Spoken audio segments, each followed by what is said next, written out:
Hi everyone, it's Eoin from the Student Union office. I'm here with Malone Mukwende to talk about all the work and the deserved attention the work he's been doing has received over the past few weeks. So hello Malone. Hi, how are you? I'm good, thank you, and thank you for coming in to do this. So I asked you along today to discuss the Mind the Gap handbook that you published and all the attention you received because of that. So do you just want to tell us a little bit about the Mind the Gap and what motivated you to pursue this? Okay, so Mind the Gap is a clinical handbook of signs and symptoms in black and brown skin. The motivation came from arriving at St. George's. I was aware that we're not getting as much teaching as we possibly could on darker skins. A lot of the clinical examples and clinical presentations that we were seeing were always on white skin, and I knew that, just being of darker skin, I knew that some of these things they're telling us don't necessarily present the same way or are not as easy to identify in darker skin, and that sometimes the melanin in your skin can be a barrier to identifying certain symptoms. And I would ask around a lot of the time, like, how does it present? Can I have the answers? And I found that not many people actually had the answers. So then I decided to almost make it my personal mission to give people the answers, and that's where Mind the Gap was born. And that's absolutely brilliant work. And I saw it myself throughout my studies here in George's, that predominantly all the clinical examples we were given were on white skin. And I hope you don't mind saying all the work you've been doing is brilliant, but it's something that shouldn't be needed. They should already be incorporated into medical and healthcare training, which is, it is great that you are actually filling that gap, and hopefully it will lead to good things in regards to the teaching we do receive in St. George's and any other university. So what has the response been like since you've released Mind the Gap? So since I posted the initial post on social media, I posted that on the 18th of June. Since then, I think my original post on my own platforms has been seen over 5 million times.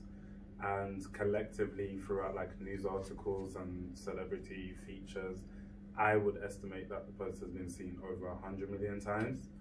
And then Mind the Gap, the actual handbook, released 2 weeks ago. Since then, the work has been read in 102 different countries. It's been viewed 50,000 times, been downloaded I think 15,000 times, or downloaded 15,000 times I think. But nonetheless, the response has been quite phenomenal. It's nice to see that it's been picked up. I know that it's on the official reading list of about 12 medical schools in the UK, and it's also been added into libraries at hospitals such as Homerton Hospital, I think that's what it's called, in North London. So it's great to see that around the UK people are picking it up and it's being implemented. Even in the USA, they're 10 times ahead of the UK. So where it's 12 medical schools in the UK, I don't have an actual number, but from conversations I hear, many of the medical schools in the US are now picking up on Mind the Gap and other associated materials. So the response has been absolutely phenomenal and really positive to see. That is absolutely incredible that all that is coming from it, and while you're a medical student. So what are the changes you're hoping come from this going out? So it's now in universities and in hospitals and in reading lists, but what's the hope next? So I hope Mind the Gap just changes the way that we are taught in medical school and in other healthcare courses from the very start. I believe that some of the biases and some of the healthcare disparities that we see at the moment in healthcare, some of them start manifesting while we're in medical school. And I believe that COVID-19 highlighted how some of these healthcare disparities still do exist.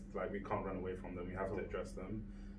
I hope it makes medical students and future healthcare professionals more competent in their own practice and even more confident in their own practice, because I personally have had so many stories where it's been, in fact, the other day, I think the BMJ released the article to say that black babies are 3 times more likely to survive if they are treated by a black doctor, which that statistic shouldn't even exist because you're a qualified doctor, so there shouldn't be almost an element of negligence, but clearly there still exists. So I hope with Mind the Gap it can start to help change some of those cultures which exist in medicine at the moment.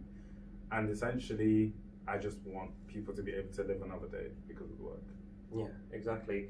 And yeah, on the topic of the doctors and that negligence of there, St George's University of London is a healthcare specialised university. Mm-hmm. Everyone we produce goes out to work in healthcare and work in medicine.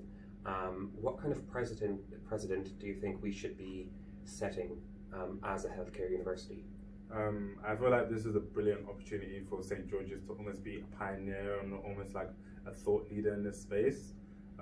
Because we are unique in the sense that we are only healthcare, if we could almost implement a policy or change in teaching across all of the courses, I believe that many other universities and other institutions across the UK and across the world will look to St George's to see how we did it and how successful was it.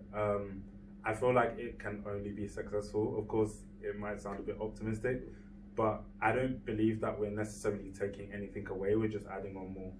So I don't see how adding on more will be unsuccessful.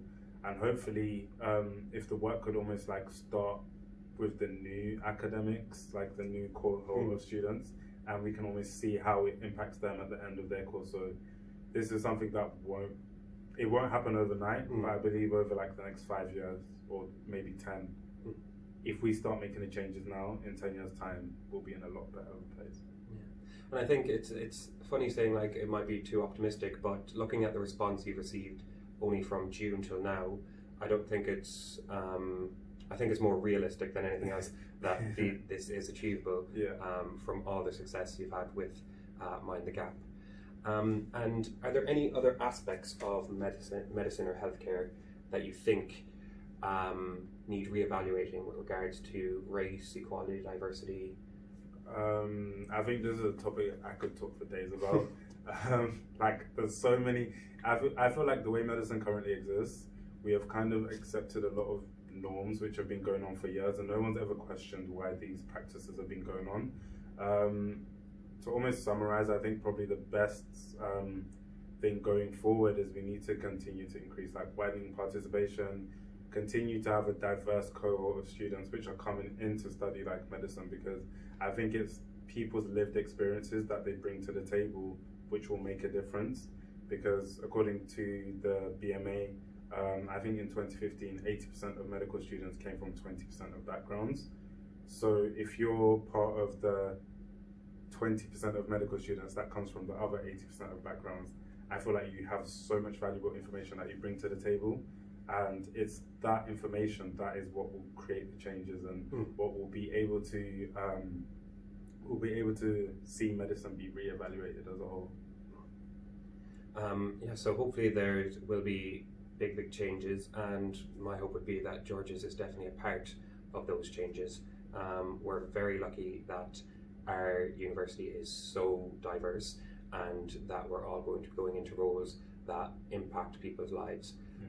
So I think it's fair to say the Students' Union want to do everything possible to back this and make sure that George's are setting the standard for what we should be providing when it comes to not just healthcare and medicine, but any university and what any teaching should adopt. So before we go, can you tell anyone that's viewing this and any of our students, incoming and current, where they can go to access Mind the Gap?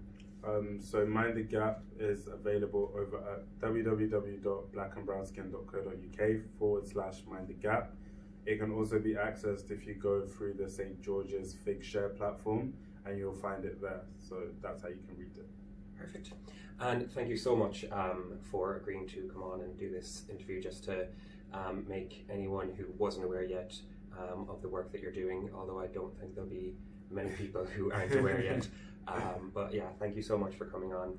And I'll also put a link where you can access Mind the Gap as well if you haven't already downloaded it.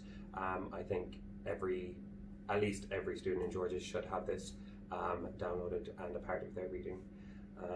So thank you for watching, and I hope you enjoyed.